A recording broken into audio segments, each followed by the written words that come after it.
ছাত্রদের কঠোর আন্দোলন, শহীদের রক্ত, তার বিনিময়ে এই স্বাধীনতাটা পেয়েছি। স্বৈরশাসক ভেঙেছে। আসলেই কি আমরা স্বাধীন হয়েছি? সেটা বুঝতে পারবো 2-3 মাস পরে যখন ইলেকশন হবে, কে এই দেশ চালাচ্ছে তার উপর জানতে পারবো আসলেই কি আমরা স্বাধীন হয়েছি কি হয়নি।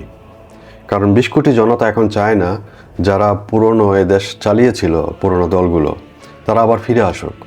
তারাও দেশকে লুটোপুটে খেয়েছে, যেমন ইচ্ছা তেমন করে খেয়েছে, কোনো কিছুই করেনি। ইভেন আমাদের চট্টগ্রামে 12টা মন্ত্রী ছিল, একটা রাস্তার ইট পর্যন্ত চেঞ্জ করেনি। ওই যে এরশাদ কাকু সোডিয়াম লাইট লাগিয়ে গিয়েছিল, ওগুলো ফিউজ হয়েছে, ওটা পর্যন্ত পরিবর্তন করেনি। এমনভাবে তারা লুটেপুটে খেয়েছে।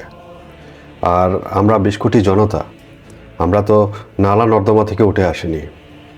আমরা তো দেশ যেখানে স্বাধীন করতে পারি সেখানে দেশ চালাতেও পারি। এখন 20 কোটি জনতা কখনো চাইবে না পুরনো কোনো দল আবার নেতৃত্বে আসুক। আমরা চাই এখন নতুন নেতৃত্ব। যদি এর ব্যতিক্রম হয় তাহলে বুঝে নিন আমাদের দেশ সংকটে আছে, আমাদের দেশ স্বাধীন হয়নি। এটা একটা প্ল্যানে গিয়েছিল। তারা যে একটা মিশনে আছে, একটা প্ল্যানে আছে, সেটা বুঝবেন কিভাবে? এই যে দেখছেন এখন জ্বালাও পোড়াও চলছে, সংখ্যালঘুদের উপর আক্রমণ চলছে, লুটপাট চলছে, বিভিন্ন স্থাপনার উপর আগুন দিচ্ছে। কারা দিচ্ছে? এটা কি ছাত্ররা দিচ্ছে? মোটেও না। ওই যারা প্ল্যানে আছে তারা দিচ্ছে। তারা এর চেয়ে আরও বেশি বিশৃঙ্খলা সৃষ্টি করবে। তারা চাইবে নেতৃত্বে আসার জন্য। নেতৃত্বে আসার সাথে সাথে দেশকে লুটেপুটে খাবে।